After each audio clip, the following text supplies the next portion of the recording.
वेद मंत्रों का या अन्य जो कुछ प्रसिद्ध श्लोक आदि हैं, जो बड़े बोले जाते हैं, जिनकी चर्चा प्रायः रहती है, लेकिन उनके अर्थ प्रायः गौण रहते हैं। मतलब उतने चर्चा में नहीं रहते, उन पर ज़्यादा बातें नहीं होती। तो उन्हीं सबको देखने के लिए हमने ये कुछ कक्षाएँ रखी हैं। तो अभी चूँकि अ, विधिवत किसी विषय को कुछ दिन बाद हम लेके चलेंगे, चाहे सत्यार्थ प्रकाश उठाएँ या कोई और ग्रंथ उठाएँ या कोई और प्रकरण लें। लेकिन उससे पहले बीच-बीच में ये कुछ ऐसे विशेष मंत्र हैं, जो प्रायः चर्चाओं में रहते हैं, लेकिन चर्चाएँ कम होती हैं इन पे। मतलब खूब बोले जाते हैं, लेकिन अर्थों के बारे में प्रायः बोध उतना नहीं हो पाता। तो आज उसी श्रृंखला में एक और हमने मंत्र लिया है। इस मंत्र के बारे में मैं पहले आपसे कुछ बात करना चाहता हूँ। वैसे तो ज़्यादातर लोग इसको लेके परिचित होंगे। ये जो आपकी स्क्रीन पर दिख रहा है ना इस समय, ये देख लीजिए। ओम सहना भवतु, ये वाला। तो प्रसिद्ध कैसे है? तो प्रसिद्ध इस रूप में है कि ये विद्या भारती द्वारा संचालित जो विद्यालय हैं, जिनको हम सरस्वती विद्या मंदिर या सरस्वती शिशु मंदिर कहते हैं, उन स्कूलों में ये बोला जाता है। कब बोला जाता है? तो जब अंतराल होता है, मतलब जब वो बीच में भोजन का काल होता है, तो उस समय ये बोला जाता है। सब लोग, सब बच्चे एकत्र हो जाएँगे और इसको बोलेंगे। और इसको ये कह के बोला जाता है कि ये भोजन मंत्र है। हाँ, वहाँ पे यही कहा जाता है कि चलिए भोजन मंत्र वाले भैया जी, भोजन मंत्र वाली बहन जी आ जाइए और बोलिए। और पूरा विद्यालय अपने-अपने कक्षों में, अपनी-अपनी कक्षाओं में रह के इसका उच्चारण करता है। तो भोजन मंत्र के नाम से प्रसिद्ध किया कुछ लोगों ने इसको। एक और भी स्थान है जहाँ ये बड़ा प्रचलित है, बड़ा बोला जाता है। वो है आर्य समाज के संस्थान, चाहे वो गुरुकुल हों, चाहे आर्य समाज के जो अ, अन्य डीएवी इत्यादि जो विद्यालय हैं या अन्य जो पाठशालाएँ हैं, उनमें भी बोला जाता है। लेकिन वहाँ भोजन मंत्र के नाम से नहीं बोला जाता। कोई ऐसा इसका कोई ये ऐसा कोई प्रकरण का नाम है ही नहीं कि ये उसका मंत्र है। हाँ, लेकिन सामान्य रूप से समझें तो इसको ऐसा कहा जाता है कि गुरु शिष्य आपस में दोनों कुछ कामनाएँ करते हैं एक-दूसरे के लिए, तो उससे संबंधित ये मंत्र है। और बहुत प्रसिद्ध इतने रूप में ये हो गया कि अब तो इसको यही कहा जाता है कि ये तो भोजन मंत्र है।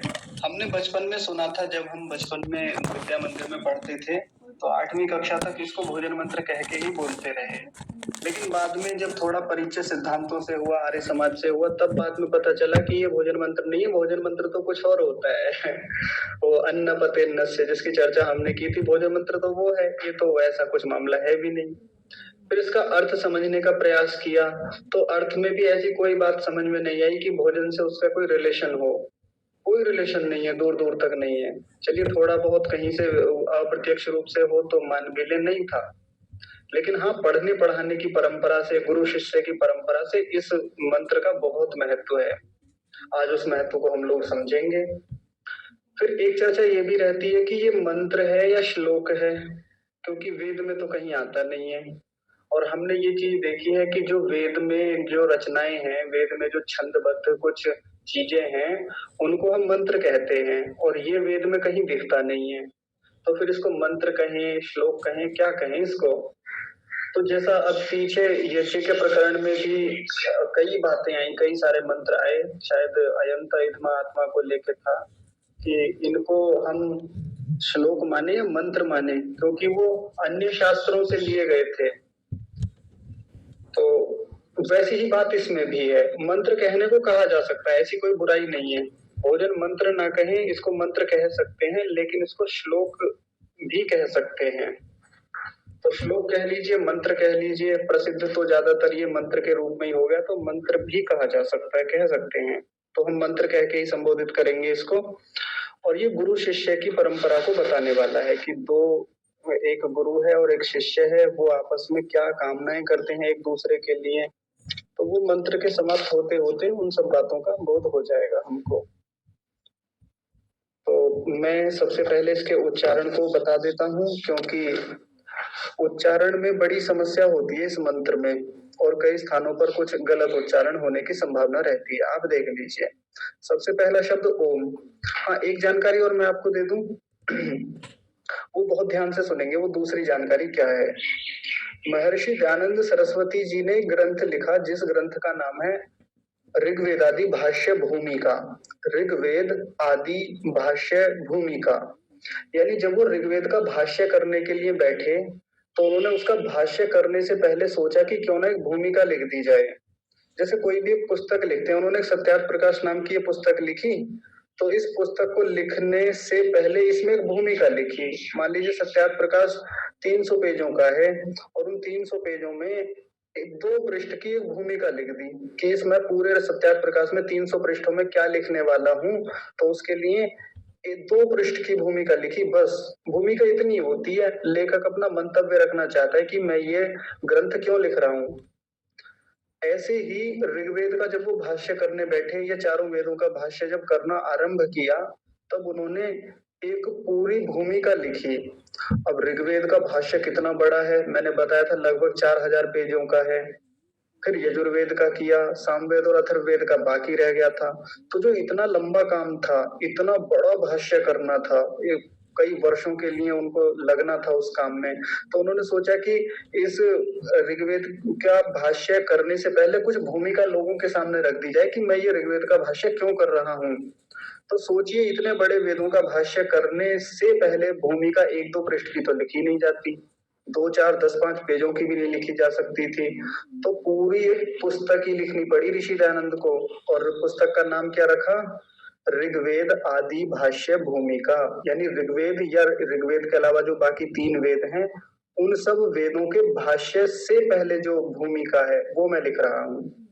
और पता है कितने पेजों की है वो ये पुस्तक? 400, लगभग 450 पेजों की। तो उस ऋग्वेद आदि भाष्य भूमिका पुस्तक का जो आरंभ किया उन्होंने, वो इसी मंत्र से किया। हाँ, इसका उस पुस्तक का भी आरंभ किया, यानी पूरी भूमिका की शुरुआत इसी मंत्र से की, परमात्मा से प्रार्थना पूर्वक।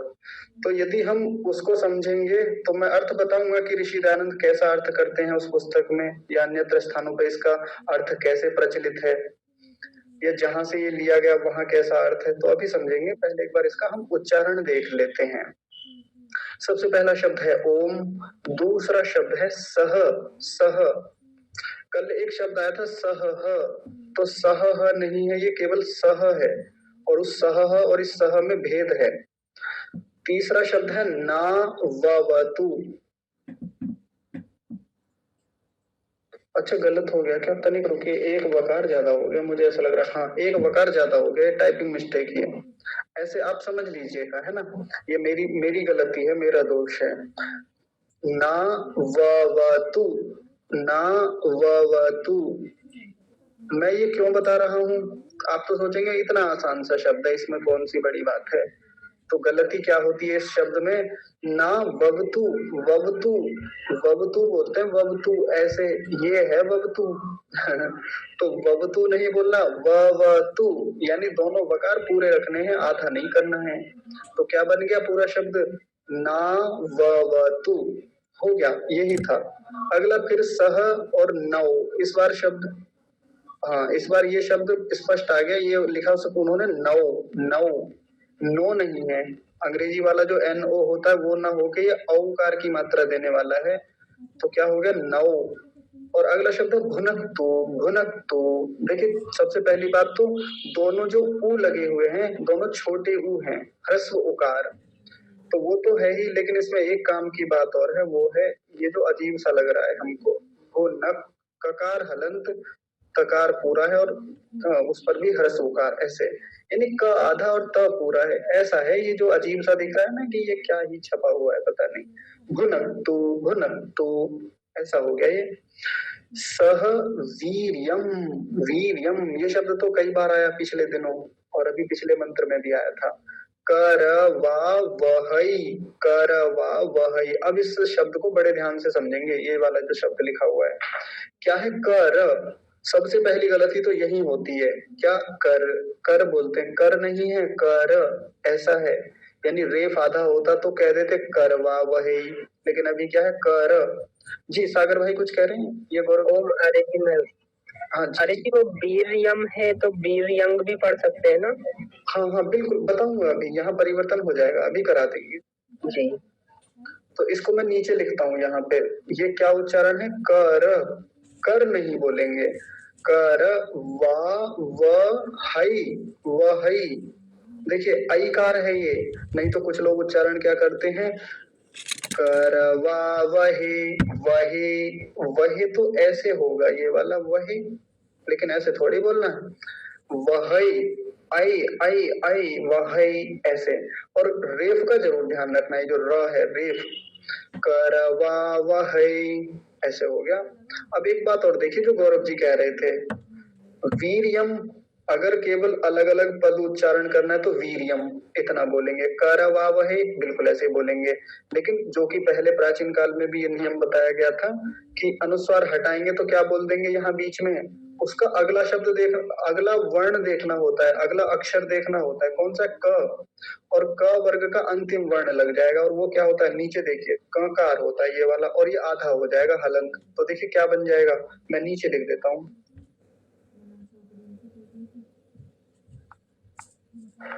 आगे को आप अपने आप समझ लेना क्या क्या आ जाएगा, तो क्या हाँ ये रेप ही है।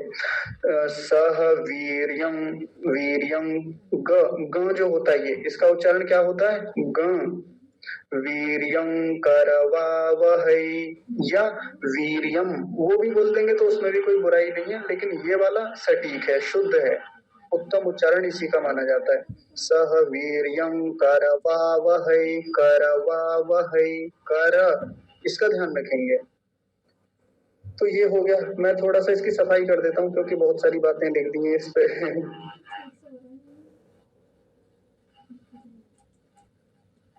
जी अगला शब्द देखेंगे, बड़ा शब्द है ये, और क्या है? तेजस्वी। देखिए तेजस्वी आसानी से दिख रहा है, तेजस्वी, ना, ना को भी जोड़ लीजिए तो क्या बन गया पूरा शब्द? तेजस्विना, तेजस्विना। अब इसमें एक काम की बात है, वह पर छोटी ई की मात्रा है। वैसे तेजस्वी शब्द जब अलग लिखा जाता है तो कैसे लिखते हैं? ऐसे लिखते हैं तेजस्वी, वह पर बड़ी ई की मात्रा होती है, लेकिन यहाँ संधि का नियम है जिसके कारण से ये दीर्घ ईकार का ह्रस्व स्वीकार हो गया, बड़ी ई छोटी ई बन गई। तो बड़ा नहीं खींचेंगे, क्यों नहीं खींचेंगे? क्योंकि छोटा है वहां पे, तो क्या बोला जाएगा? तेजस्वी, तेजस्विना, तेजस्विना, तेजस्विना, ऐसे करके। और आगे क्या है? वधी, वधी, बड़ी की मात्रा है, वधी तमस्तु, तमस्तु, वधी तमस्तु। आगे तो आसान है, तो पूरा शब्द क्या हो जाएगा? तेजस्विना वधी तमस्तु, वधी तमस्तु। तो ये जो मात्राएं जो होती है ना, इनका हमको ध्यान रखना चाहिए, छोटे बड़े का। जिसने इस बात को पकड़ लिया अपने आप उच्चारण शुद्ध कर लेगा वो। तो पूरा शब्द क्या हो गया? तेजस्विनावधीतमस्तु। अगला शब्द है माँ। ये वो वाला माँ नहीं है जो हमारी माता जी होती हैं, मदर, ये केवल माँ है, माँ, माँ। तो माँ विद्विषा वहई, इसमें भी ये वहई शब्द तो वही है जो ऊपर आया था, तो ध्यान रखेंगे इसका तो, लेकिन इतना समझेंगे विद्विषा। मैं इसको अलग अलग करता हूँ, विद और विषा ऐसे भी लिखा जा सकता है, ये जैसा मैं नीचे लिख रहा हूँ। क्या हो गया? जो हमको ये दिखता है ना कि ये द तो पूरा है, वह आधा है, देखिए बड़े ध्यान से समझेंगे, ऊपर जो लिखा हुआ है इसमें क्या दिख रहा है कि द तो पूरा है, बड़ा है, और वह आधा है, लेकिन ऐसा नहीं है, द आधा है, वह पूरा है। मैं आपको एक प्रयोग करके दिखा देता हूँ, देखिए। जब हम टाइपिंग करेंगे तो हिंदी का कीबोर्ड मैंने निकाल लिया, द को आधा किया, ये कर दिया आधा, हलंत लगा दिया, अब वह प्रेस करेंगे, देखिए ये बन गया। तो यहाँ से क्या बात स्पष्ट हुई? द आधा था, वह पूरा था, ये रहा द आधा है, और वह ये रहा पूरा है। यदि मैं स्पेस खत्म करके इसको बैक करूं, बैक स्पेस दबाऊं, तो देखिए द्व बन गया, द्व व, तो ध्यान रखेंगे द आधा व पूरा, द्व ऐसा बोला जाएगा। लेकिन अगर किसी को ये लगता है जी द तो पूरा है वह आधा है, तो करके देख लीजिए इसमें ऐसा क्या है। द को पूरा रखा और वह ये रहा और इसको आधा किया, कुछ भी नहीं बना, वैसे का वैसे रहा। ये तो दब हो गया, दब। तो क्या था, द हलंत वकार पूरा द्व बन गया। ठीक है, तो क्या बन गया ये, विद्विषा, विद्विषा। और ये विषा, श मूर्धन्य शकार का विशेष ध्यान रखेंगे इस वाले का। तो क्या बन गया, विद्विषा, विद्विषा वहई, वहई, ये वहई तो पीछे वाला ही है। पूरा शब्द फिर से समझिए, विद्विषा वहई, विद्विषा वहई, ये हो गया। आगे देखिए, ओम शांति, शांति, शांति। इसको बोलने के दो तरीके हैं। क्या क्या तरीके हैं, एक तो जैसे लिखा हुआ है वैसे बोलते हैं, शांति ही, शांति ही, शांति ही।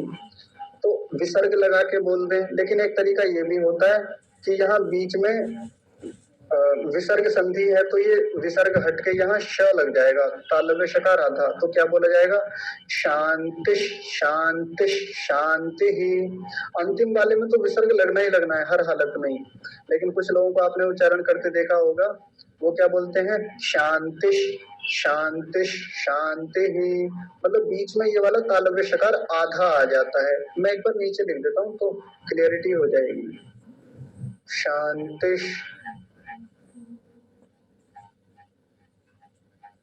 और अगला वाला भी आप समझ लीजिएगा क्योंकि यहाँ आएगा नहीं, ये लिख देते हैं। चलिए फिर से श आएगा और शांति ही, पूरा एक ही शब्द बन जाएगा ये इतना बड़ा, ऐसे करके ये देख लीजिए, शांति, शांति, शांति ही, ऐसे। तो कोई भी उच्चारण कर लीजिए, सामान्य भी रहने देंगे जैसा है, विसर्ग लिखे हुए हैं तो वो भी ठीक है। कैसे, ओम शांति ही, शांति ही, शांति ही। अब किसी को लग रहा होगा यो ही ठीक है जी तो चाहे उसी को रहने दीजिए, वो भी ठीक है। एक बार मैं बोलता रहूंगा, आप मेरे पीछे पीछे प्रत्येक शब्द को दोहराएंगे, माइक को बंद किए किए, तो फिर आपको उच्चारण में आसानी हो जाएगी बोलने में। मेरे साथ बोलेंगे, ओम सह, सह ना ववतु, ना ववतु, ना ववतु, सह नौ, नौ, नो नहीं कहेंगे, नौ, भुनक्तु, भुनक्तु, सह, सह वीर्यं, वीर्यं करवावहै, करवावहै, वीर्यं करवावहै, तेजस्विना, तेजस्विना वधीतमस्तु, वधीतमस्तु, तेजस्विनावधीतमस्तु, मा विद्विषावहै, विद्विषा, विद्विषावहै, विद्विषावहै। ओम शांति, शांति, शांति। ठीक है, मुझे लगता है आपको समझ में आ गया होगा। आप इसका अभ्यास कीजिएगा, यदि फिर भी किसी को ना आए कोई बात समझ में तो आप पूछ लीजिएगा। तो देखिए ये जी जी मेरी बोल दीजिए। क्या, आपकी आवाज नहीं आई समझ में। अरे कि एक दो जन और उच्चारण भी कर देते तो मुझे थोड़ा और क्लियर हो जाता। मतलब मैं समझ नहीं पाया आपकी बात को अभी भी। अरे कि एक बार और उच्चारण कर देते।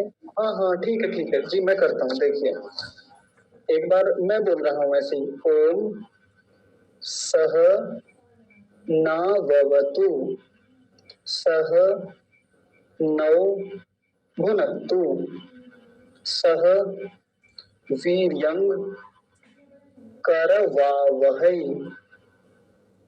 तेजस्विना वधीतमस्तु, मा विद्विषावहै। ओम शांति ही, शांति ही, शांति ही।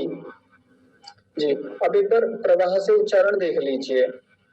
ओम सहनाववतु सहनौ भुनक्तु सह वीर्यं करवावहै तेजस्विनावधीतमस्तु मा विद्विषावहै।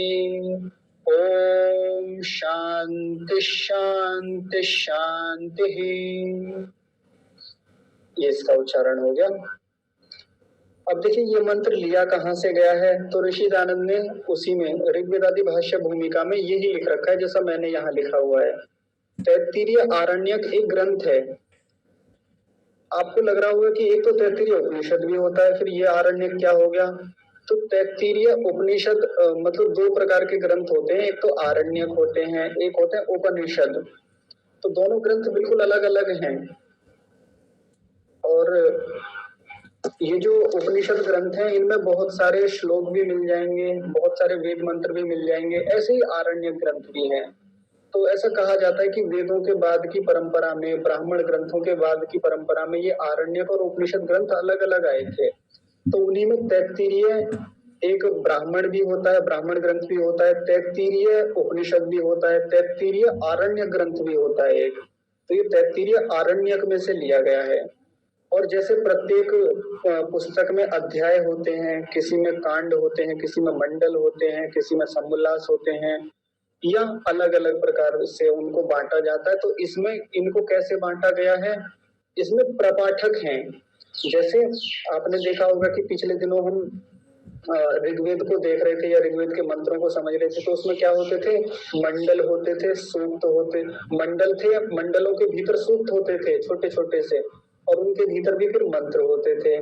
तो यहाँ प्रपाठक बने हुए हैं और उन प्रपाठकों में भीतर अनुवाक होते हैं। प्रपाठक और फिर भीतर उनको और तोड़ा जाता है और उनके उपभेद किए जाते और भेद किए जाते हैं, तो उनको अनुवाक कहा जाता है। तो बहुत सारे प्रपाठक हैं और बहुत सारे उनके भीतर अनुवाक बने हुए हैं।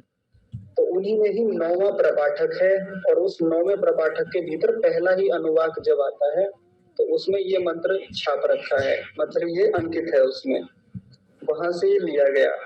अब मैं इसकी एक छोटी सी बात और बता देता हूँ। ऋषि दयानंद ने जब अपने ऋग्वेदादि भाष्य भूमिका लिखी, यानी वेदों का भाष्य आरंभ किया, तो वो इसी मंत्र से आरंभ करते हैं और परमात्मा से कामना करते हैं कि हे प्रभु, हे सर्वशक्तिमान ईश्वर, मैं ये ऋग्वेदादि भाष्य भूमिका या भाष्य करना प्रारंभ कर रहा हूँ। तो एक तो मैं यानी ऋषि दयानंद स्वयं, और जो हमारे जैसे शिष्य हैं जो इस भाष्य को पढ़ेंगे वो तो उनके शिष्य ही हुए ना। तो हम सब लोग कैसे कैसे हो जाएं, हम कैसे हों, हमारा आपसी व्यवहार कैसा हो, ये उसको आधार बना के उन्होंने ये मंत्र लिखा। लेकिन इसकी व्याख्या अलग रूप में भी चलती है कि एक गुरु है और एक शिष्य है। गुरु अकेला जब इस मंत्र को बोलता है तो क्या कामना करता है, शिष्य जब अकेला इस मंत्र को बोलता है, उच्चारण करता है, विचार करता है, तो क्या कामना करता है, क्या प्रार्थना करता है, ये सब बातें इसमें समझने को मिल जाएंगी। जैसे कोई कक्षा आरंभ होती है, कोई विषय आरंभ होता है, कोई पठन पाठन की व्यवस्था शुरू होती है, तो ये मंत्र प्रायः बहुत बोला जाता है। तो जो पढ़ाने वाला है, जो शिक्षक है, जो अध्यापक है, जो गुरु है, जो उपाध्याय है, जो आचार्य है, उसकी भावनाएं कैसी होनी चाहिए अपने शिष्यों के प्रति। और इस मंत्र में ये भी बताया गया है कि जब एक शिष्य पढ़ने के लिए बैठा है, उसने अपने सारे काम छोड़े हैं, सब ओर से वैराग्य को धारण किया है, सब ओर से ध्यान को हटाया है, तो उसकी अपने गुरु के प्रति भावनाएं कैसी होनी चाहिए, कैसे वो दोनों लोग साथ साथ आपसी व्यवहार करें, उसकी कुछ बातें हैं इसमें, और बहुत गहरी बातें हैं। अंत में निष्कर्ष के रूप में भी कुछ बातें हम आपके सामने रखेंगे, लेकिन पहले इसका अर्थ समझते हैं। देखिए, ओम शब्द के बारे में ऋषि लिखते हैं सर्वशक्तिमान ईश्वर या सर्वरक्षक परमात्मा। तो परमात्मा को संबोधित करते हुए कहा कि हे प्रभु, हे सर्वशक्तिमान ईश्वर, आपकी कृपा से। इस शब्द को तोड़ेंगे। मैंने बताया था ये गलत लिखा हुआ है, एक व ज्यादा बना हुआ है इसमें, मुझसे गलती हो गई थी। तो इसको तोड़ेंगे तो क्या बनेगा, 9 जमा अवतु। आप लिख लीजिए 9 जमा अवतु। सह माने साथ साथ, सह जो शब्द है उसका मतलब होता है साथ साथ, यानी हम लोग परस्पर मिलकर के, साथ साथ परस्पर मिलित्वा, मिलकर के क्या करें। नव माने जो हम दोनों हैं, ये दोनों के लिए आया, हम दोनों। नव का मतलब होता है हम दोनों। जैसे कि नह शब्द आपने पढ़ा होगा, नह माने हम सब, तो ये उससे पहले आता है द्विवचन में, ये तो बहुवचन में आ गया, ये द्विवचन में आता नव, यानी हम दोनों। तो हम दोनों क्या करें, साथ साथ अवतु। अवतु का मतलब होता है रक्षा करना। जैसे अव शब्द कई बार आया पीछे, अव, और ये बता ही रखा है आपको, तो पता ही है अवरक्षणे धातु से बनता है ये। तो अवरक्षणे धातु में जो रक्षणे शब्द है वो किस सेंस को बताते हैं, रक्षा करने के सेंस को। तो हम सब एक दूसरे की रक्षा करें, और किसकी कृपा से करें, तो परमात्मा की कृपा से करें, क्योंकि परमात्मा स्वयं रक्षा करने वाले हैं। लेकिन यहाँ परमात्मा से रक्षा की कामना नहीं की गई। कभी कोई ये सोचे कि हम परमात्मा से प्रार्थना करें कि आप हमारी रक्षा कीजिए, आप प्रार्थना कर सकते हैं, लेकिन यहाँ जो सीधा सीधा भाव है वो ये है कि हम दोनों आपस में एक दूसरे की रक्षा करें, ऐसा लिखा हुआ है, ऐसा ऋषि दानंद भाष्य करते हैं। तो एक गुरु यदि इस मंत्र को बोलता है तो वो कैसे भाव रखेगा मन में कि मैं अपने शिष्य की रक्षा करूं, मैं उसकी हर प्रकार से रक्षा करूं। और रक्षा करने का मतलब जब भी हमारे दिमाग में आता है कि रक्षा कैसे होती है, तो एकदम हमारे सामने कोई एक सैनिक जैसा व्यक्ति आ जाता है ना। ऐसे ही तो होता है, हमारी आंखों के सामने एक चित्र बनता है, कोई सैनिक है, तलवार लेके खड़ा हुआ है, ढाल ले रखी है, कवच पहन रखा है और वो हमारी रक्षा करने के लिए आके खड़ा हो गया। ऐसे होती है रक्षा। हाँ, वो भी एक रक्षा का प्रकार है, वैसे भी होती है रक्षा, लेकिन रक्षा के अनंत प्रकार हैं, अनेकों प्रकार से रक्षा होती है। मेरी माँ मुझे प्रतिदिन भोजन कराती है, भोजन बनाती है मेरे लिए, क्या करती है, रक्षा ही तो करती है माँ तो तलवार लेके नहीं खड़ी होती कि कोई दुश्मन आएगा तो मार दूंगी, काट दूंगी, अपने बेटे की रक्षा कर लूंगी, ऐसे थोड़ी करती है माँ। करती है, वो भी एक प्रकार है रक्षा का, लेकिन माँ भोजन कराती है, बना के खिलाती है, ये भी क्या है, रक्षा है हमारी। माँ बार बार निर्देश देती है, उपदेश करती है, समझाती है और सावधान करती है बहुत सारी गलत चीजों से, ये भी क्या है, ये भी माँ के द्वारा की हुई रक्षा है। पिता भी ऐसे करता है।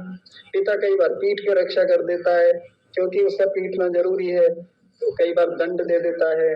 अगर वो ना पीटे तो हम गलत मार्ग पर जा सकते हैं, तो वो पीट कर हमारी रक्षा करता है। लेकिन यहाँ प्रकरण चल रहा है गुरु का, गुरु और शिष्य का। गुरु और शिष्य आपस में एक दूसरे की कैसे रक्षा करें, तो गुरु, सबसे पहले गुरु का देखिए। गुरु अपने शिष्य की बहुत प्रकार से रक्षा करता है। सबसे मुख्य तो उसकी रक्षा का प्रकार है कि वो विद्या दे के रक्षा करता है। यदि वो अपने शिष्य को विधिवत विद्या ना दे, विधिवत पढ़ाए ना अच्छे से, तो ऐसे व्यक्ति की क्या जीवन में रक्षा हो पाएगी? क्या वो अपने जीवन को जहां ले जाना चाहता है, जिस लक्ष्य को प्राप्त करना चाहता है, वो प्राप्त कर पाएगा? नहीं कर पाएगा। तो क्या रक्षा हो गई? कोई रक्षा नहीं हुई। लेकिन वो विधिवत पढ़ाता है, उसको हर प्रकार की विद्या देता है कि वो समाज में जब जाएगा तो वो किसी भी प्रकार से दीनहीन ना रह जाए, वो हर प्रकार से सशक्त बने, मजबूत बने। चाहे क्षत्रिय की विद्या दी जाए, चाहे उसको ब्राह्मणत्व की विद्या दी जाए, चाहे वैश्यत्व की दी जाए, चाहे शूद्रत्व की विद्या दी जाए, कुछ भी दी जाए, लेकिन वो इन सब विद्याओं को दे करके अपने शिष्य की रक्षा करता है। और भी बहुत बहुत प्रकार से वो रक्षा करता है। मैंने बहुत सारे गुरुकुलों में देखा है जो बहुत अच्छे आचार्य हैं, जो जो बहुत सच्चे आचार्य हैं, वो बड़ा ध्यान रखते हैं अपने बच्चों का। कैसे रखते हैं? भोजन के लिए वो कभी भी उल्टा सीधा बाहर का खराब भोजन नहीं कराते। भोजन का विशेष ध्यान रखते हैं कि अपने बच्चों को ऐसा भोजन बिल्कुल ना दिया जाए जिससे इनका स्वास्थ्य खराब हो, जिससे इनकी बुद्धि विकृत हो, गलत दिशा में जाए, राजसिकता को प्राप्त हो। तो बड़ा छोटी छोटी सी चीजों का ध्यान रखते हैं।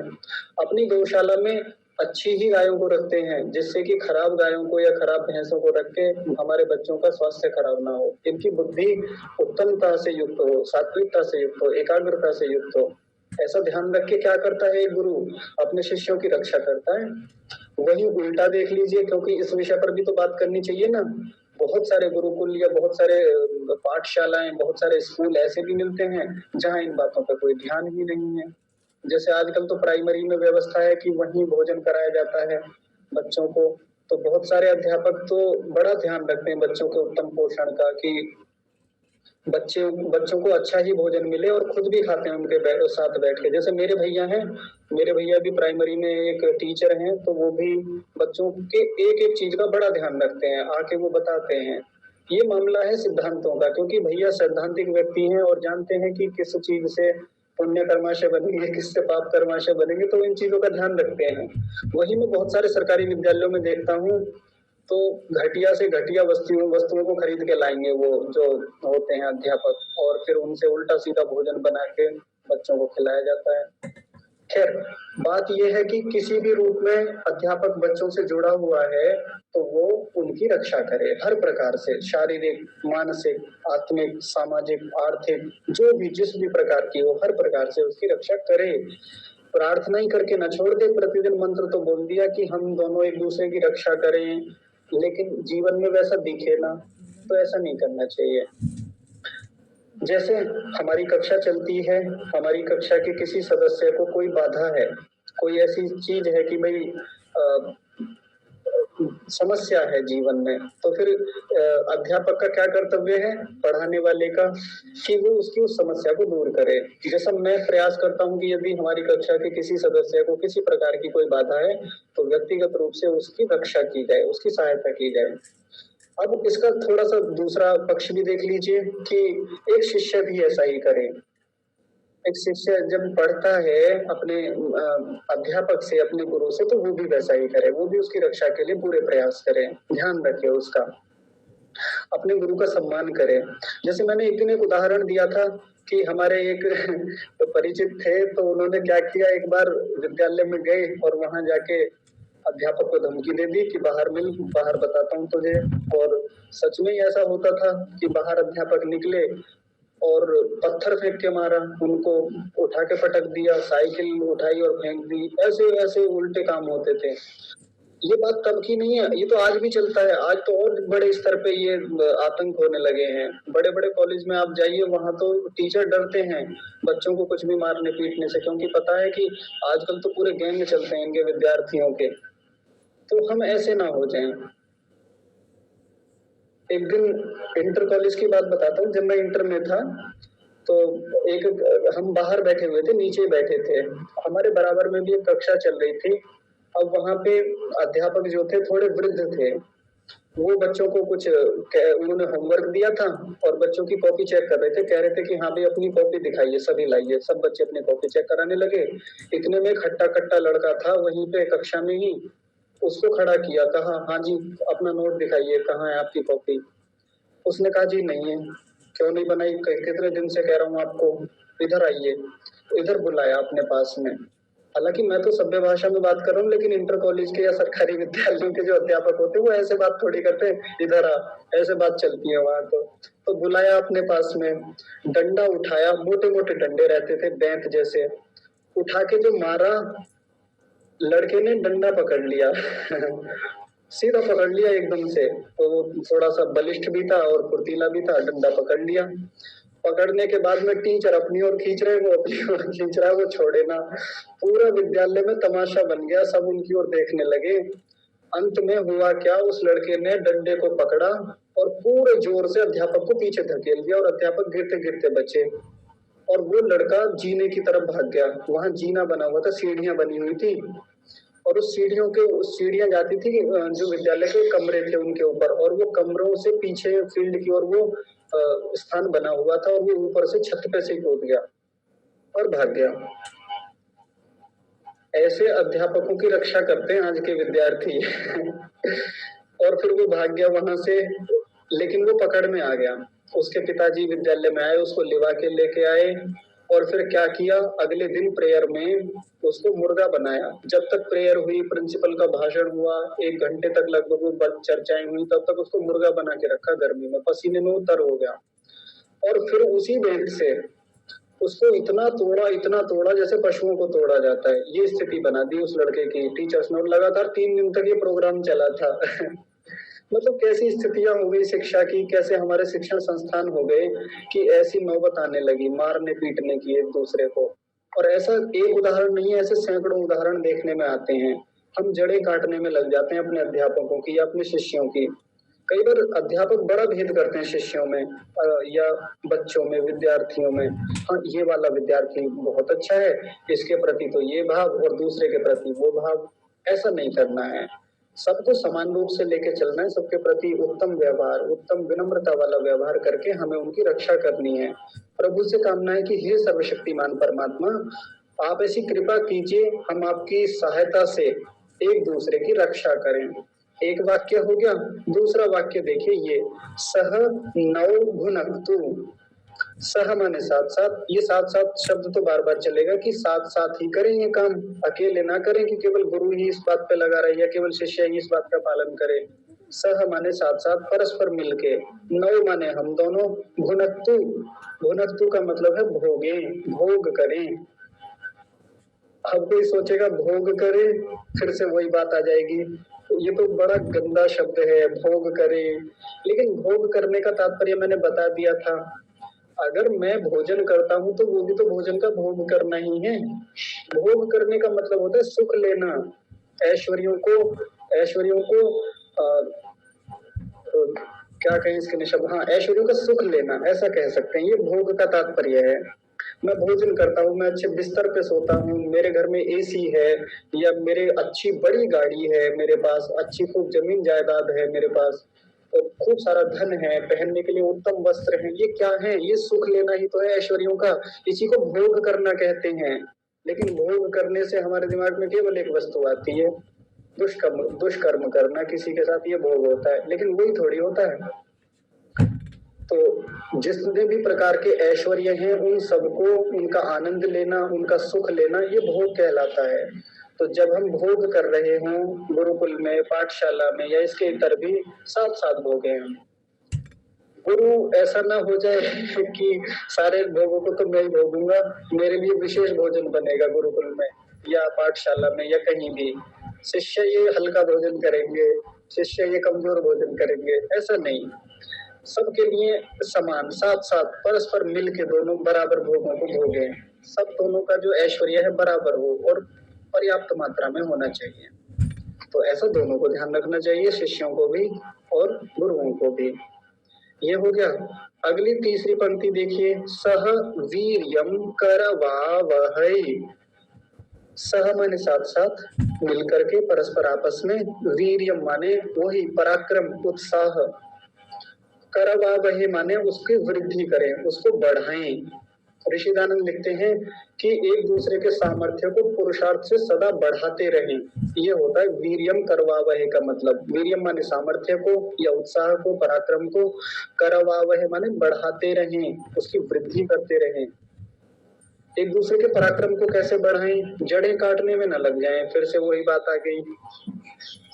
हम दोनों ऐसे प्रयास करें जिससे कि हमारे एक दूसरे का सामर्थ्य बढ़े। सामर्थ्य कैसे बढ़ता है? तो ये काम सबसे पहले गुरु ही करेगा। और जैसे पीछे बात आई थी, गुरुकुलों में जो भोजन है, वो भोजन उत्तम भोजन करा के, उत्तम भोजन की व्यवस्थाएं करके, विद्या दे के, विद्या से भी तो सामर्थ्य बढ़ता है ना। सामर्थ्य केवल शरीर का ही थोड़ी होता है, सामर्थ्य मन का भी होता है, आत्मा का भी होता है, यानी पूरे अंतःकरण का भी एक सामर्थ्य होता है। वो बढ़ाए बच्चे का। जैसे अभी मैं कल एक चर्चा कर रहा था, आपको एक उदाहरण दिया था कि गुरुकुल में पढ़ने वाले एक व्यक्ति से मेरी बात हुई, कल ही बात हुई थी संयोग से। और गुरुकुल में पढ़ के निकलने के बाद में उनका किसी से थोड़ा सा अफेयर जैसा मामला हो गया। अफेयर थोड़ा चला। अब बेचारे गुरुकुलों में तो ये सब चीजें देखने को नहीं मिलती कि ये ऑपोजिट जेंडर के साथ थोड़ा भी व्यवहार हो। अब वहां तो सब सेम जेंडर के हैं, तो वो व्यवहार चलता रहता है। लेकिन जैसे ही किसी ऑपोजिट जेंडर के संपर्क में आते हैं, कोई साथी मिला, तो कुछ दिन तक तो बड़ा हसीन हसीन दिखता है, बड़ा प्यारा लगता है, बहुत माधुर्यता झलकती है उसमें। लेकिन हमेशा थोड़ी होता है उसमें वैसा रस, थोड़ी आता है। कुछ दिनों के बाद कठोर अनुभव भी होते हैं। अब इनका ब्रेकअप जैसा मामला हुआ और बड़ी बुरी स्थिति हो गई, बहुत बुरी, संभालना भारी हो गया इनको अपना। ये सामर्थ्य नहीं था, ये दुर्बलता थी इनकी। गुरुओं ने कभी इनके सामर्थ्य को बढ़ाने के लिए प्रयास ही नहीं किया। हाँ, विद्या पढ़ाई, बहुत सारी और भी चीजें पढ़ाई, बहुत सारी और भी शिक्षाएं दी, उसको नहीं नकारेंगे हम, वो भी दिया था। लेकिन जिस सामर्थ्य को बढ़ाना था, जिस पराक्रम को, जिस वीर्य को बढ़ाना था, जिस मानसिक बल को देना था, वो शिक्षा नहीं मिली। और इनका लगभग 3 साल तक वो चला, और उसमें भी लगभग 2 साल उसी चीज में कट गए। और आज भी ये स्थिति है कि जब वो स्मृतियां आती हैं, वो सब यादें लौट के आती हैं ना, तो वो कैसे कचोटती हैं भीतर से, ये दुखी होते हैं उस चीज को लेके। तो फिर उनको समाधान दिए, बहुत सारे प्रतिपक्ष भावना के लिए समाधान बताए, और उससे काम हुआ। तो वीर्य को बढ़ाएं, पराक्रम को बढ़ाएं, ये काम प्रत्येक आचार्य का है, प्रत्येक गुरु का है कि अपने शिष्य की हर प्रकार से जो भी रक्षा हो सकती है, यानी उसका जो सामर्थ्य बढ़ सकता है, उसको सामर्थ्य को बढ़ाए, उसका ध्यान रखे, उससे बात करे, है ना। अब तो कितना विस्तार कर लीजिए, कितनी चर्चाएं इस बात को लेके हुई हैं पिछली कक्षाओं में। तो सामर्थ्य बढ़ाया जा सकता है। शिष्य भी इस काम को करे, अपने गुरुओं की सेवा करे, अपने अध्यापकों की आवश्यकता या जो भी है उनका भी ध्यान रखे, ऐसे उनके सामर्थ्य में वृद्धि करे। ये हो गया। अगला ये वाक्य देखिए, तेजस्वी नौ। मैं इन शब्दों को अलग अलग कर देता हूं, देखिए आसान हो जाएगा। एक शब्द है इसमें तेजस्वी, और दूसरा शब्द है नौ, और एक है अधितम। अधितम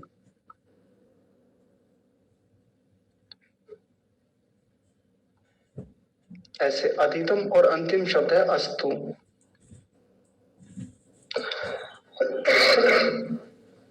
इसका तात्पर्य क्या हुआ? नौ माने साथ साथ, वही हम दोनों, क्षमा कीजिए, हम दोनों, और सह शब्द को ले ही लेंगे पहले जैसे वो चला आ रहा है, हम दोनों साथ साथ। अधितम का मतलब होता है विद्या, पढ़ना पढ़ाना। ऋषि दयानंद ऐसा भी अर्थ लिखते हैं कि पढ़ना पढ़ाना। तो हमारा जो पढ़ना पढ़ाना है, जो हमारी जो विद्या है, वो कैसी हो? वो तेजस्वी हो, तेज से युक्त हो। तेज से युक्त मतलब प्रकाश से युक्त हो। कल भी इसकी बात हुई थी कि हमारी विद्या प्रकाश से युक्त हो, दूसरे को प्रकाश देने वाली हो। अब हुआ क्या कि कक्षाएं चल रही थी कहीं पर या किसी गुरुकुल में, जैसे मैं देखता हूँ कितने सारे ऐसे गुरुकुल हैं, चल रहा है। कब से चल रहा है जी? तब से चल रहा है। क्या निष्कर्ष निकला? कितने आपने बच्चे तैयार किए? क्या गुरुकुल से होनहार विद्यार्थी निकले? क्या प्रतिभाएं तैयार की आपने? कुछ नहीं जी। बच्चों से जाके बात करें आधुनिक विषयों पे, प्राचीन विषयों पे, खोखलापन है बच्चों के भीतर, है ही नहीं, कुछ पढ़ाया ही नहीं, विद्या उतनी है ही नहीं उनके पास जो होनी चाहिए। जो हमारे गुरुकुलों की छवि थी, या जो हमारे आर्य समाज की छवि थी, जहाँ विद्या का पढ़ना पढ़ाना, एक दूसरे का प्रकाश हम बढ़ाते थे, गुरु शिष्य को हर प्रकार से विद्या दे करके उसको तेजस्वी बनाता था, उसकी विद्या को तेजवान प्रकाश से युक्त बनाता था। वो दिखता था उसका तेज कि उसके पास विद्या है। वो धूमिल होने लगी वो चीजें, और खूब गुरुकुलों में ऐसा देखने में आता है। बच्चों से बात जाके करें तो बातों में वजन ही नहीं आता, बातों में विद्या दिखती नहीं है, वो तेज है ही नहीं उनकी बातों में। ऐसा खूब देखने में आता है। शास्त्र रटा दिया गया है अच्छे से। आपने पढ़ा है जी योग दर्शन? हाँ जी पढ़ा है। गीता पढ़ी है? हाँ जी रटी पढ़ी है। कुछ भी पूछ लीजिए, कहीं से पूरा रटा हुआ है। लेकिन वहीं से कोई सिद्धांत पूछ ले, इसका मतलब बताइए, नहीं जी मतलब तो नहीं पता इसका। हाँ अच्छा ये पता है ना, इसका ये तात्पर्य तो नहीं पता, लेकिन हाँ रट रखा है हमने। इसको परीक्षा में कैसे लिख के आना है वो हम जानते हैं, वहां से हम अच्छे से पढ़ लेते हैं, वहां हम अच्छे से करके आते हैं। हमारा जो अधितम है, हमारा जो पढ़ना पढ़ाना है, हमारी जो विद्या है, वो तेजवान हो, वो प्रकाश से युक्त हो, वो दिखे भी, आचरण में भी दिखे वो। ये बात है यहाँ मुख्य। तो देखिए, जो मेरा भी उद्देश्य रहता है हमेशा से, जब भी मैं किसी को पढ़ाता हूँ, जैसे कोई घर पे भी ऑफलाइन पढ़ाता हूँ मैं, गणित आदि जो भी विषय हैं, या ये भी जो विषय हम यहाँ पढ़ रहे हैं, मेरा हमेशा उद्देश्य रहता है कि यहाँ से पढ़ने वाला प्रत्येक व्यक्ति तेजस्वी बने, यानी उसका जो विद्या है, उसके पास जो व्यवहार है, वो दिखे बाहर से, उसका प्रकाश हो, और वो तेज स्पष्ट सब दिखाई दे हमको। ऐसा उद्देश्य होना चाहिए। तो हमारा जो पढ़ना पढ़ाना है, या हमारी जो विद्या, वो कैसी हो? तेज से युक्त हो। अंतिम वाक्य बचा है ये वाला, ये कह रहे हैं माँ। माँ माने नहीं, विद्विषावहे। विद्विषावहे का मतलब होता है कि द्वेष करें। हम कभी आपस में द्वेष ना करें। विद्विषा वही का मतलब द्वेष करें, और माँ लगा दिया तो एकदम ऑपोजिट सेंस में चला जाएगा, उल्टा हो जाएगा कि द्वेष ना करें। तो हम आपस में क्या करें? द्वेष ना करें। वही बात आ गई जो ऊपर से चर्चा चलती आ रही थी कि आपस में द्वेष नहीं होना चाहिए गुरु शिष्य का। जब विद्या पढ़ते हैं तो एक दूसरे के प्रति खूब प्रीति का भाव होना चाहिए, प्रेम का भाव हो, हमारा खूब लगाव जुड़ाव हो, एक दूसरे के प्रति खूब त्याग, समर्पण, श्रद्धा की भावना होनी चाहिए। तो उन्हीं सब बातों को ले लेंगे, जैसा मैंने इतने सारे उदाहरण दिए कि जहाँ शिष्यों का गुरु के प्रति या गुरुओं का शिष्य के प्रति एक खराब व्यवहार होता है, तो वो ना होना चाहिए। मन से भी द्वेष ना करें। ऐसा नहीं कि केवल दिखाने के लिए बाहर से लाड़ करता है या बाहर से दिखाने के लिए कि मैं तो बड़ा प्रेम करता हूँ आपको, मैं तो बड़ा अच्छे से पढ़ाता हूँ, वैसा ना हो। मन से भी पूरी आत्मीयता से वो उसको विद्या दे, उसकी हर प्रकार से रक्षा करे, हर प्रकार से उसके सामर्थ्य को बढ़ाए। द्वेष तो बिल्कुल ना करे कभी भी। आगे देखिए, ओम शांति ही शांति ही शांति ही, 3 बार शांति पाठ आया यहाँ पे। तो इसी में ही ऋग्वेदादि भाष्य भूमिका में भी, और ये 3 बार शांति शब्द सत्यार्थ प्रकाश के प्रथम समोल्लास में भी आया, और दोनों स्थानों पर लगभग एक जैसी व्याख्या है ऋषि की। कैसी? कि 3 बार शांति पाठ का प्रयोजन है कि 3 प्रकार से के दुखों से निवृत्ति हो जाए हमारी। पहला शांति बोला तो पहला दुख दूर कर दीजिए, दूसरा शांति बोला तो दूसरे प्रकार के दुख से हमारी रक्षा कीजिए, और तीसरा शांति बोला तो तीसरे दुख से हमारी रक्षा कीजिए। तो वो कौन कौन से दुख हैं 3 प्रकार के? तो पहला दुख लिखा आध्यात्मिक, है ना, ये तो आपने पढ़े होंगे लेकिन फिर भी प्रकरण है तो मैं बता देता हूँ। दूसरा है आदि भौतिक, और तीसरा जो दुख होता है वो कौन सा होता है? आदि दैविक।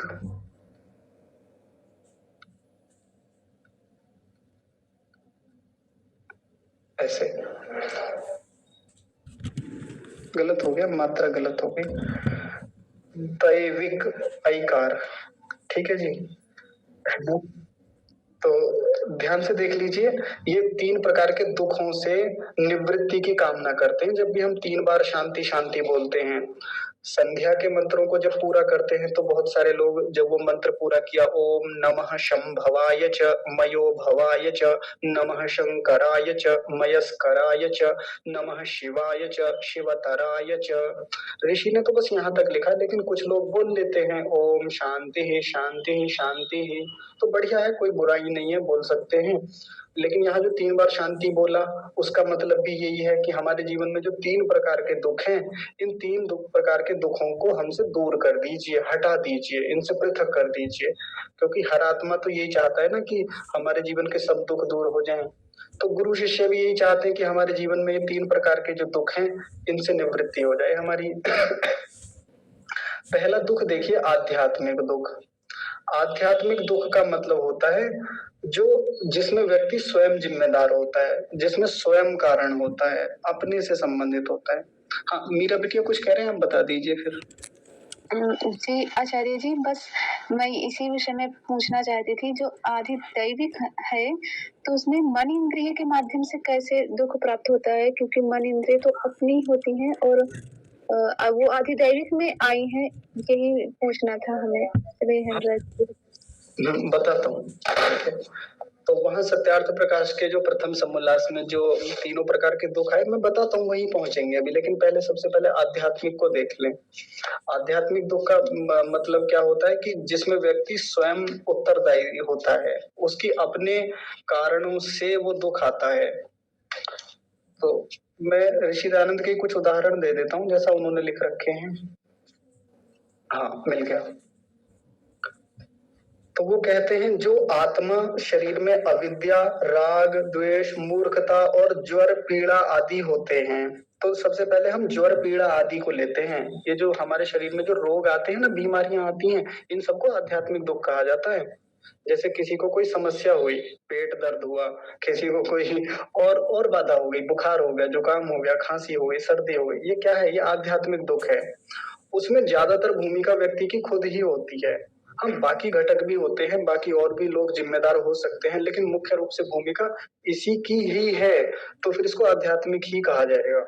यदि ये इसकी लापरवाही है, इसकी दिनचर्या ठीक नहीं है, ब्रह्मचर्य, निद्रा आदि ठीक नहीं है, आहार ठीक नहीं करता, तो फिर यदि इसको ऐसे दुख आते हैं तो वो सब किस में आएंगे? आध्यात्मिक दुख में। इसी में एक बात और लिख रखी है कि जो अविद्या, राग, द्वेष, मूर्खता आदि ये सब होते हैं, ये सब भी आध्यात्मिक दुख के भीतर ही आएगा। उसके लिए भी व्यक्ति खुद ही जिम्मेदार होता है। यदि जीवन में राग है, द्वेष है, अविद्या है, मूर्खता है, ये क्लेश हैं, इनको क्लेश कहा जाता है। तो ये सब भी तो व्यक्ति स्वयं ही करता है ना, स्वयं ही जिम्मेदार है इनके लिए। राग के लिए भी ये इसको भगवान तो बनाता नहीं है, व्यक्ति खुद ही राग करता है चीजों से, खुद ही द्वेष करता है। अविद्या भी उसकी खुद की होती है। तो जो भीतर अंतःकरण में जो वो अविद्या भरी हुई है, जो उल्टा ज्ञान अर्जित कर रखा है, जो द्वेष करता है लोगों से या किसी से भी, या जो राग है, गहरा जुड़ाव है, लगाव है, ये सब जो है ये आध्यात्मिक दुख के भीतर आते हैं। आध्यात्मिक दुख हो गया, इसकी निवृत्ति की कामना करते हैं परमात्मा से। अब दूसरा देखिए, दूसरा है आधि भौतिक। इसके बारे में ऋषि कहते हैं जो शत्रु, व्याघ्र और सर्प आदि से प्राप्त होता है। सीधा सा मतलब समझिए, भौतिक का मतलब होता है जो भूतों से प्राप्त होता है, भूतों से। और ये भूतों का मतलब वो भूत नहीं, तो पीपल वाला भूत होता है। ये भूत मतलब जो भूत प्राणी होते हैं, भूत प्राणियों को भी कहा जाता है। मेरे घर में गाय बंधी है, वो भूत है, उसको भूत कह सकते हैं। मैं भी एक भूत हूँ। अब आप सोचेंगे हमें तो भूत पड़ा रहा है, आप भी जो है आप भी भूत है। अच्छा जी, आप तो कैसे बताए भूत है? मैं इनको कई बार बोलती हूँ घर में कि मैं भूत हूँ, तो फिर मेरे पर हंसते हैं। भूत क्यों मानती है अपने आप को? बिल्कुल। अब क्या करें जब भूत प्रसिद्ध ही ऐसा हो गया। देखिए, सत्यार्थ प्रकाश के प्रथम समोल्लास में एक शब्द आता है भूमि। भूमि का मतलब क्या होता है? भाई जिस जमीन पे हम रहते हैं ये भूमि होती है, लेकिन भूमि परमात्मा का भी नाम होता है। हाँ, और पता है भूमि क्यों कहते हैं परमात्मा को? तो ऋषि दयानंद लिखते हैं भवंती भूतानि यस्याम सा भूमि ही, जिसमें सब भूत रहते हैं इसलिए उसको भूमि कहते हैं परमात्मा को, क्योंकि परमात्मा में सब भूत रहते हैं। अब फिर हंसी आएगी कि लोग परमात्मा तो भूतों को लिए पड़ा है सभी को, परमात्मा ने अपने भीतर सब भूत धारण कर रखे हैं। हाँ, कर तो रखे हैं। चींटियां भूत होती हैं। छोटे छोटे कीड़े मकोड़े जंतु जितने भी हैं, जलचर, थलचर, नभचर, हम मनुष्य, सब सब भूत हैं, सब प्राणी हैं। भूत का पर्यायवाची शब्द होता है प्राणी। अब कंफ्यूजन नहीं होगा, है ना? ये दोनों शब्द एक ही हैं, भूत मतलब प्राणी। तो जो इन भूतों से, इन भौतिकों से प्राप्त होता है जो दुख, उसको कहते हैं आधि भौतिक। आसान हो गया ना अभी? कैसे प्राप्त होता है? मैं कहीं जा रहा था, अभी जैसे हम लोग खेत में काम करते हैं ना, तो इन दिनों में, बरसात के दिनों में, या अभी गर्मियां थी तो सांप बहुत निकलते हैं, बहुत सांप मिलते हैं खेतों में। पता नहीं कब पैर पड़ जाए। तो खेत में गए, पैर पड़ गया उसके ऊपर, उसने पीछे से कस के फन मारा और एक बार में डस लिया, मैं बेहोश होके गिर गया। अब मौत सामने खड़ी है, ऐसी स्थिति है, बहुत तड़प रहा हूँ, मरने जैसी स्थिति है। तो ये जो दुख हो रहा है ना, इसको कहते हैं आधि भौतिक दुख। खेत में ही गया था, जंगल से जा रहा था, पीछे से शेर आया और झपट्टा मार के निकल गया, पीछे पूरा पंजा छाप गया, अपना मांस को उधेड़ के ले गया। अब तड़प रहा हूं मैं, बिलख रहा हूं वहां पे। ये जो दुख है ना, ये क्या है? ये आदि भौतिक दुख है। मैं घर पे काम कर रहा था, पशुओं को चारा डाल रहा था, गायों का आपको पता ही है, चारा जैसे डाला उससे टोकरा से, इतने में गाय ने सींग उठाया और पेट में घुसेड़ दिया। उठा दिया ऊपर को, और मैं तड़पता हुआ बाहर निकल के आया। मतलब बहुत बुरी हालत हो गई। कई बार तो पैर रख देती है गाय, और भाई साहब जब ये पैर रखती है ना, तो मतलब बस नहीं चलता कि क्या ही कर दे हम इसको, क्या ही ना कर दें गाय को या बैल को। तो ये जो दुख मिला, हंसी मजाक की बात अलग है, लेकिन दूसरे प्राणियों से जो हमको दुख मिल रहा है ये आधि भौतिक दुख है। मैं ऐसे ही घर पे बैठा था, इतने में बहुत सारे लोग आए और आके मार बजा गए मुझ पे, पीट गए मुझको घर पे ही। ये जो पिटाई कर दी, मार बजा के चले गए मुझ पर, ये भी क्या है? आधि भौतिक दुख है। सुताई कर गए, कई बार कोई किसी की पिटाई कर देता है, किसी ने किसी को टक्कर मार दी, ठोक के चला गया। ये आधुनिक शब्दों में जो बातें होती हैं, मैं उन सबको वैसे का वैसे ही आपके सामने रख देता हूँ। तो दूसरे प्राणियों द्वारा, चाहे वो मनुष्य हैं, चाहे मनुष्य से इतर प्राणी हैं, उनके माध्यम से मिलने वाला सारा का सारा दुख क्या होगा? आदि भौतिक दुख हो जाएगा। जी वीना माता जी कुछ कह रही हैं, बताइए। जी आचार्य जी, आपने कहा पैर में खूर दे देती है गाय, तो हम लोग के बताया जाता था पैर का, जब पैर पर खूर दे दे गाय माल जो भी है, तो उसको उसको सुंघा देने से जल्दी राहत हो जाती है। तो उसी से सुंघाने से? जी, अब उसके सांस में जो भी हो सुन, ऐसा कहा जाता है, इसलिए हमको बोलना जरूरी समझे, इसलिए बता दें। तो माता जी प्रयोग करके देखेंगे इस बार, पहले पैर रखवाएंगे। नहीं जब संजोग से होगा तब आचार्य पे रखवाएंगे। ठीक है, हाँ, ये भी सही है। तो अगर इस बार रखा ना तो, पर माता जी सूझता किसको है जब पैर रखा जाता है ना? तो मुझे ही पता है क्योंकि मेरे ऊपर रखा गया है ना, तो प्राण बहुत पीड़ा होता है। हाँ, प्राण कंठ में आ जाते हैं। अब ऐसे में किसको सूझेगा कि अब गाय के सामने जाके सूंघ से सूंघ, अब उस गाय पे तो गुस्सा आता है ना उस टाइम पे। तो खैर जो भी है, ये तो हंसी मजाक की बात रही। प्रभु से कामना है कि ऐसे जो दुख हैं आप इनसे हमारी रक्षा कीजिए। अब प्रभु सीधे सीधे रक्षा नहीं करेंगे। देखिए एक बात ये भी है, ना तो हमारे बुखार को दूर करेंगे जो आध्यात्मिक दुख है, कि वो हमें टैबलेट लाके दे देंगे या वो इंजेक्शन लगा देंगे आके, या भीतर की अविद्या को एकदम से दूर कर देंगे। पुरुषार्थ हमारा होगा, सहायता प्रभु की होगी। ऐसे होता है, सीधे सीधे किसी दुख से बचाते नहीं है। कोई शेर सामने आएगा, बिल्कुल नहीं बचाएंगे। किसी की दुर्घटना होने वाली है, बिल्कुल नहीं बचाएंगे। आप खाई में फिसल गए, बिल्कुल नहीं बचाएंगे कि आएंगे वो गोदी में उठा लेंगे, नहीं बचाते, बिल्कुल नहीं बचाते। तो फिर रक्षा कैसे करते हैं? प्रेरणा दे के रक्षा करते हैं, बल दे के रक्षा करते हैं, सामर्थ्य दे के रक्षा करते हैं, व्यक्ति को सावधान करते हैं, व्यक्ति को भीतर से ऊर्जा देते हैं, उत्साह देते हैं, पराक्रम देते हैं। ये उनके रक्षा करने का तरीका है प्रभु के। नहीं तो हमें गलत सिखाया गया कि भगवान ने रक्षा कर ली।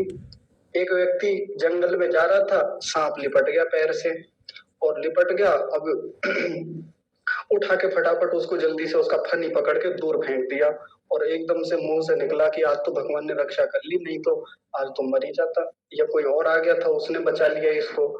तो वहां भगवान ने रक्षा नहीं की। भगवान सीधे सीधे नहीं करता ऐसे किसी की रक्षा, वो प्रेरणा करता है, वो सतर्क करता है, भीतर से सात्विकता भर देता है। सात्विकता मतलब व्यक्ति सावधान हो जाता है, एकाग्र हो जाता है चीजों के प्रति।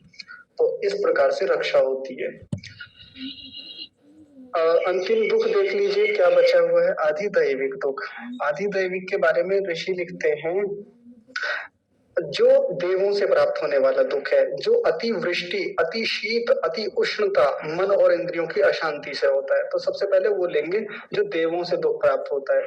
जल एक देवता है ना, और ये देवता देता भी है और ये लेता भी है, यानी दुख भी देता है ये। फिर हमें देने को तो बहुत सारी अच्छी अच्छी चीजें देता है, जीवन भी देता है, कल्याण देता है, लेकिन दुख भी देता है। ये कैसे देता है? तो दिल्ली वालों से पूछिए कैसे दुख देता है। इस समय कुछ दिनों बाद बिहार वालों से पूछिए कैसे दुख देता है ये। तो कई सारी नदियां हैं, बाढ़ आती है, सुनामी आती है, इत्यादि। तो दुख इस प्रकार का जो दुख है, ये आधिदैविक दुख के भीतर आएगा। और देखिए अतिवृष्टि, बहुत बारिश हुई, बहुत वर्षा हुई, तो उससे भी दुख होता है। लोगों के घर उजड़ जाते हैं, बाढ़ आ गई, पशु बह गए, सामान बह गया, और आवास ही खत्म हो गए। तो ये जो दुख मिला, ये आधिदैविक दुख होगा। और क्या हुआ? अति उष्णता, पिछले दिनों इतना टेम्परेचर रहा, लोग परेशान हो गए, कितने लोग तो मर ही गए उसमें, उस दुख के कारण से। तो ये अति उष्णता भी इसी के भीतर आएगा, आधिदैविक के भीतर। और क्या है? अति शीत, बहुत ठंड पड़ रही है, ठंड के कारण ही कोई व्यक्ति बहुत दुखी रहा, बहुत पीड़ित रहा और फिर मर गया, ये दुख किसके भीतर आएगा? तो ये भी आधिदैविक के भीतर आएगा। अब आते हैं मीरा की बात पर। जो मीरा ने कहा वो लिखा हुआ था, मन और इंद्रियों की अशांति से जो होता है, मन और इंद्रियों की अशांति। ध्यान से सुनिए बिटिया, अब आपका उत्तर आएगा। तो आप कह रहे थे कि ये तो अपना ही मामला है, इसमें तो अपना ही है। हाँ, अपना मान सकते हैं। ये कहीं ना कहीं सारे दुख आपस में किसी ना किसी रूप में कनेक्टेड होते ही हैं, थोड़े बहुत। लेकिन इसको ये जो आदि दैविक को स्पेशली यहाँ से जोड़ा मन और इंद्रियों से। कैसे? तो देखिए, जो मैंने शब्द बताया था कि देवों से प्राप्त होता है, मन भी तो देवता ही होता है। यद जाग्रतो दूरम उदयति दैवम, वहां मन को दैवम देव कहा था नहीं। और इंद्रियों को भी कितने स्थानों पर देव कहा जाता है। देती हैं हमको, जीवन देती हैं, ज्ञान देती हैं और बहुत सारा व्यवहार देती हैं ये, इसलिए इन इंद्रियों को भी देव कहा जाता है। तो इनकी जो अशांति से जो इनमें जो चंचलता होती है, इनमें जो अनियंत्रण की स्थिति होती है, वो हमको दुख देती है। इनमें जो राजसिकता की स्थिति होती है, वो हमको दुख देती है और बहुत दुख देती है। मैं तो कहता हूँ इन सब दुखों में सबसे भयानक दुख इन्हीं का होता है। हाँ, जितने सारे ये दुख हमने पढ़े उन सब में सबसे खतरनाक दुख तो यही है, मन और इंद्रियों की जो अशांति से होता है। बुखार ठीक हो जाएगा कुछ दिन में, ज्यादा पीड़ाएं नहीं होती हैं उससे, व्यक्ति उबर जाता है शीघ्रता से ही। मन में एक बार अशांति हुई, पता नहीं कितने वर्ष निकल गए, आज भी व्यक्ति डिप्रेशन में है, आज भी व्यक्ति उबर नहीं पा रहा है उन चीजों से, इतनी बुरी स्थिति हो जाती है। गलत भोजन से, गलत खान पान से या राजसिक भोजन निरंतर करने से, तामसिक भोजन करने से व्यक्ति पीड़ित है। अब स्थिरता ही नहीं है किसी विषय में, पढ़ने में स्थिरता नहीं, जीवन के किसी व्यवहार में स्थिरता नहीं है, राजसिकता ही बनी हुई है, चंचलता बनी हुई है। राजसिकता का मतलब चंचलता, मन ठहरता नहीं है, इंद्रियां ठीक से काम नहीं करती, लपलपाती हैं इंद्रियां, चंचल रहती हैं। इंद्रियों की अशांति का मतलब होता है, मैं आपको उदाहरण देता हूँ। एक मेरे जैसा युवा व्यक्ति अपनी इंद्रियों पे ठीक ठाक नियंत्रण कर लेता है जब विद्या हो, लेकिन ऐसा कहा जाता है, ऐसा अनुभव से भी मैंने देखा कि जब एक व्यक्ति वृद्धावस्था की ओर बढ़ता है तो इंद्रियों पर नियंत्रण बड़ा कमजोर हो जाता है।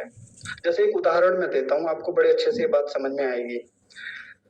हमारी नानी जब लगभग 84-85 साल की होके मृत्यु हुई उनकी, तो मृत्यु से ठीक पहले वो हमारे घर पे ही आ गई थी, बीमार थी उन दिनों में।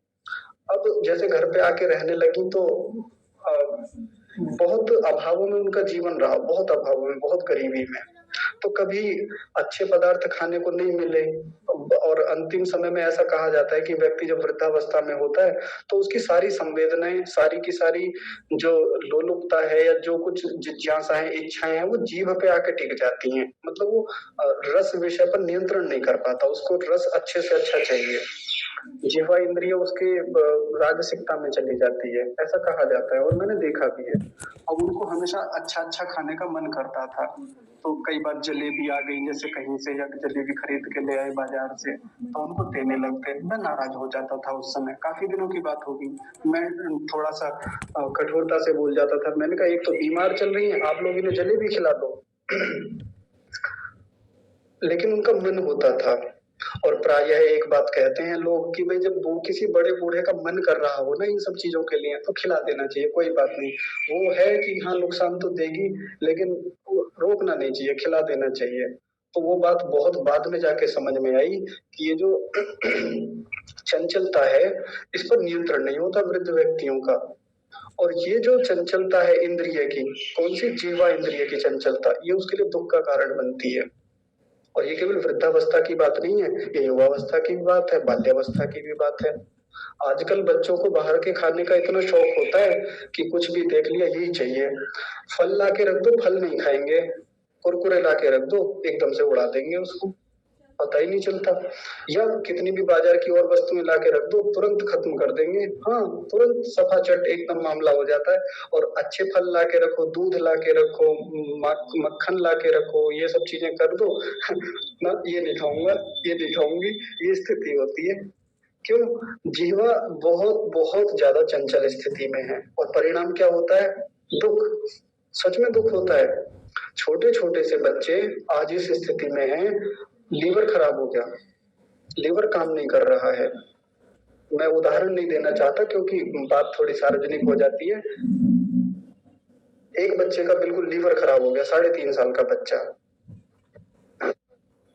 ये स्थिति हो गई, हॉस्पिटल में एडमिट तक कराना पड़ा।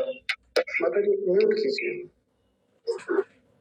हाँ जी, तो ये दुख जो है, जो पेट खराब हो गया, हॉस्पिटल में एडमिट कराना पड़ा, ये भी दिखने में तो हमें लग रहा है कि ये इधर वाला दुख है, आध्यात्मिक दुख है। तो ये दुख आपस में इंटरकनेक्टेड है किसी ना किसी रूप में, लेकिन ये मन और इंद्रियों की अशांति से होता है। जब नियंत्रण नहीं था, जब इंद्रियां और मन चंचलता में थे। प्रभु से कामना है कि प्रभु आप हमारे इन सब प्रकार के दुखों को दूर कीजिए। तो ये यहाँ तक इतना भावार्थ हुआ इस मंत्र का। एक बार मोटा मोटा जल्दी जल्दी ऊपर से देख लेते हैं और फिर समाप्त करते हैं। देखिए, हम इंद्रियों का ग्रहण कर सकते हैं, मतलब जो मन तो है, लेकिन इंद्रियों जो लिखा महर्षि जी ने, तो उससे ज्ञानेंद्रियों का ग्रहण हो सकता है। सभी का ग्रहण हो सकता है, सभी का। मुख्य रूप से तो ज्ञानेंद्रियों का, और जो है कर्मेंद्रियां उनका भी। जी। ये भी एक दुखी है पीछे जो है आपके। चलिए ठीक है, कोई बात नहीं, मैं मजाक कर रहा था। देखिए, हे सर्वशक्तिमान परमात्मा, हम नौ माने हम सब, क्षमा कीजिए, हम दोनों, सह माने साथ साथ, अवतु माने रक्षा करें। हम दोनों साथ साथ एक दूसरे की रक्षा करें। सह माने साथ साथ, नौ माने हम दोनों, भुनक्तु माने भोग करें। हम दोनों साथ साथ ऐश्वर्यों को भोगें। साथ साथ पराक्रमी, एक दूसरे के पराक्रम को बढ़ावें, वीर्य को बढ़ावें। तेजस्वी नौ अधितम अस्तु, हमारी जो विद्या हो तेज से युक्त हो। माँ विद्विषावहै, हम एक दूसरे से कभी द्वेष ना करें, कभी लड़ाई झगड़े ना करें, आपस में प्रेम से रहें, ये भाव है। और हमारे तीनों प्रकार के आध्यात्मिक, आधिदैविक और आधि भौतिक दुखों को आप दूर कर दीजिए। ये अंतिम पंक्ति का आशय है। ये पूरा हो गया। यदि इतने में से किसी को कोई बात पूछनी है पिछली चर्चाओं में से, तो आप बताइए। ओम नमस्ते आचार्य जी। नमस्ते जी। आचार्य जी, आधिदैविक